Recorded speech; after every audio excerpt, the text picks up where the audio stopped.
विक्रमादित्य जी, आचार्य सबसे पहले समय सनातन की कोई छवि खराब नहीं होने वाली। ये तथाकथित तौर पे जो वीडियो रील्स हैं कुछ दिन ट्रोल होती हैं और उसके बाद हर एक को पता होता है कौन संत है और कौन असंत है। इस बात को हम साफ साफ समझ लें। अब सनातन के अंदर अभी अभिषेक जी बोल रहे, अभी ऐश्वर्या जी बोल रहे हैं कि वहां पर आज क्या ये हो रहा है। अरे वहां जाके देखो ना भाई, आप तो स्वयं होके आए हो वहां पर। एक से एक बड़े उद्भट विद्वान संत जो साक्षात संत स्वरूप है वो वहां उपस्थित है, वो साधना कर रहे हैं, लोगों से मिल रहे हैं, लोग उनसे आशीर्वाद ले रहे हैं। और जहां तक रही रील की बात, वो रील जो बनाने की बात होती है, वो मोमेंटम को वो बनाना चाहते हैं कि वो याद हमेशा बनी रहे। फोटो खींचना कोई बुरी बात नहीं है। पहले हम अपने मनोमस्तिष्क में वो फोटो खींच के रखते थे, आज टेक्नोलॉजी अवेलेबल है तो हम उसको खींच के रखना चाह रहे हैं। लेकिन कुछ है, देखिए जब कुंभ लगता है ना तो वहां मंथन होता है और मंथन में विष भी निकलता है, अमृत भी निकलता है। तो विष जो जितेश्वर जी महाराज ने जो विष निकल रहा है तो उसको भी स्वीकार कर लीजिए ना, वो भी हमारे समाज का ही भाग है। उसमें है तो समाज का भाग है और उसमें कोई तिरस्कार की जरूरत। पानीपत से हमारे एक व्यूअर्स जुड़े हुए हैं आचार्य जी आपसे, और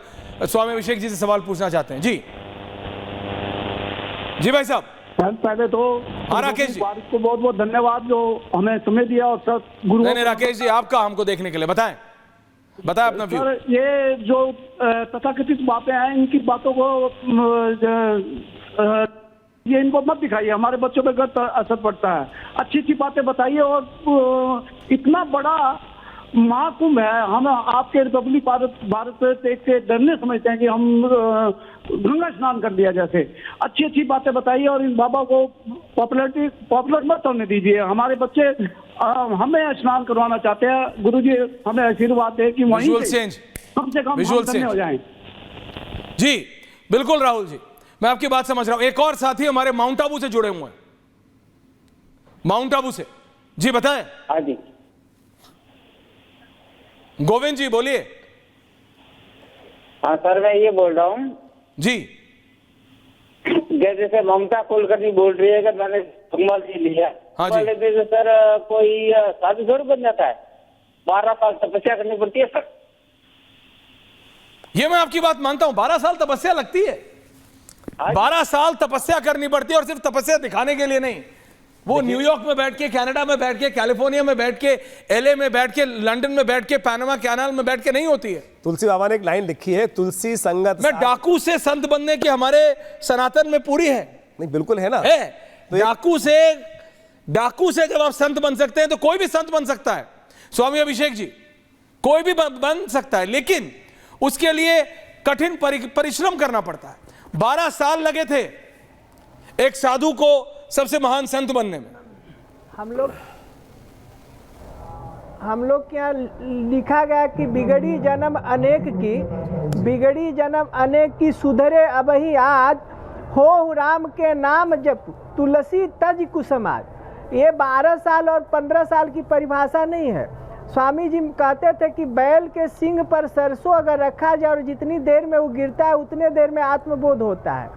परंतु आत्मबोध करने की इच्छुक जब तक तितिक्षा नहीं होगी, शुभेच्छा नहीं होगी, तो तनुमानसा तक पहुंचने की बात एक कोरी कल्पना होती है। जब अपनी सदिच्छा लेके हम निकलते हैं तो तपस्या भी उस समय हो जाती है। कभी कभी जब अर्जुन तपस्या करने बैठे, रात का समय था, स्वयं भगवती प्रकट हो गई या उनको आशीर्वाद दे दी। तो ये जरूरी नहीं है कि 12 साल की तपस्या के बाद ही भगवान प्रकट होंगे, परंतु जो मानक दिखाया गया अगर उसके अनुरूप हम लोग चलते, बिगड़ी जन्म अनेक की सुधरे अबही आज, हो राम के नाम जप तुलसी तज कुसमाज। कुसमाज को छोड़ के और भगवान के प्रति अगर लगा जाए तो बहुत देर तपस्या करने की आवश्यकता नहीं होती है, तुरंत बोध होता है।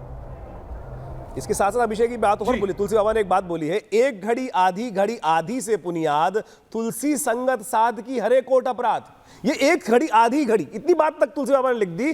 तीसरी इस बात को ना करें 12 साल 10 साल, जिसके मन में यदि संत बनने का, उस परात्पर ब्रह्म के साथ जुड़ने का भाव आ गया ना, जिस घड़ी आ जाए, जिस पल आ जाए, जिस क्षण आ जाए, आप जुड़ गए। वहां परमात्मा से परित्याग नहीं है भाई। आप समझे, इस बात को ना सोचे कि हमने पूर्व जन्म में क्या कृत्य कर दिया। आप कुंभ क्यों जा रहे हैं? उस एक स्नान की एक डुबकी लिए तो जा रहे हैं। उस एक डुबकी से ही अनंत कोटि ब्रह्मांड की आपको प्राप्त हो रहा है, पुण्य जो उदय हो रहे हैं। इस टिप्पणी पे क्या कहती है आचार्य जी? पूजा जी जुड़ रही हैं वडोदरा से। पूजा जी बताएं। हेलो जी पूजा जी। सर, आपके पैनल पे बैठे सभी गणमान्य व्यक्ति हैं, उनको मेरा बहुत नमस्कार है। जी पूजा जी। मैं एक क्वेश्चन पूछना चाहती हूँ, एक प्रश्न मेरे दिमाग में आ रहा है जी। IIT बाबा को दिखा रहे हैं, उनको फोकस कर रहे हैं, आप उसको पब्लिसाइज कर रहे हैं महाकुंभ को इन अ वेरी रॉन्ग वे। सनातन ये नहीं कहता है, सनातन ये नहीं है, सनातन आज नहीं है, जब से इंडो आर्यन हिंदू कुछ से आए जी, हैं बिल्कुल। तब से सनातन चल रहा है।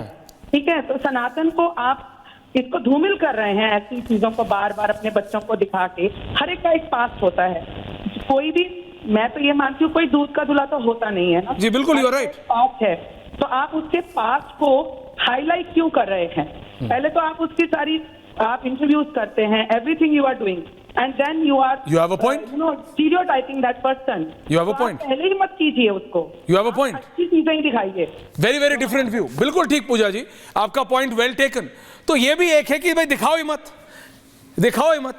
लेकिन आचार्य जी, आचार्य विक्रमादित्य और आचार्य अभिषेक जी, स्वामी जी की जैसे अभी बात हुई, अभी सदगुरु जी थे, वो कह रहे थे भाई मंथन होता है, विष भी निकलता है और अमृत भी निकलता है। अमृत लेकर जाएंगे लेकिन विष तो रहेगा, वो भी हम में से ही हैं। और एक सवाल जो भी व्यूअर ने बोला, स्वामी जी मीडिया है, उन्होंने हम पर भी सवाल खड़े करे, बोले क्यों दिखाते हो? पहले अपना रिपोर्टर भेज के पॉपुलर करते हो, पहले अपना रिपोर्टर भेज के चलाते हो, उसके बाद उसको एनालाइज करते हो। स्वामी जी देखिए, हम आप में सब बराबर हैं, सबको देखना पड़ेगा, सबको अपने अपने गिरवा देखने पड़ेंगे, चाहे आप हो, चाहे मैं हूं, चाहे कोई भी हो। लेकिन मेरा यह मानना है कि सनातन इस सबसे ऊपर है। देखिए जी जी स्वामी अभिषेक जी। देखिए, जब अमृत और विष और अमृत निकलता है, तो जब विष निकलता है तो अपना प्रभाव छोड़ता है, तो किसी भगवान शंकर को प्रकट करना पड़ेगा कि विष पी ले। तो ऐसे शंकर कौन निकल के आएंगे जो पिएंगे? एक तो ये बात हुई। अमृत पीने के लिए तो झगड़ा हुआ और विष खोजने वालों के पीने के लिए लोग खोजना पड़ा, परंतु कोई ना कोई प्रकट होते हैं और विष पी के चले जाते हैं। और दूसरी बात यह है कि दिखाए ना दिखाए, ऐसे लोग तो आते रहेंगे और कुछ ना कुछ करते रहेंगे।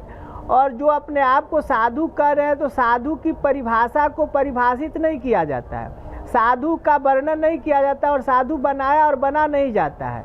हम लोग के सनातन सिद्धांत और सनातन पुस्तकों में, शास्त्रों में और पुराणों में साधु के स्वभाव का वर्णन किया गया। सरल स्वभाव न मन कुटिलाई, यथा लाभ संतोष सदाई।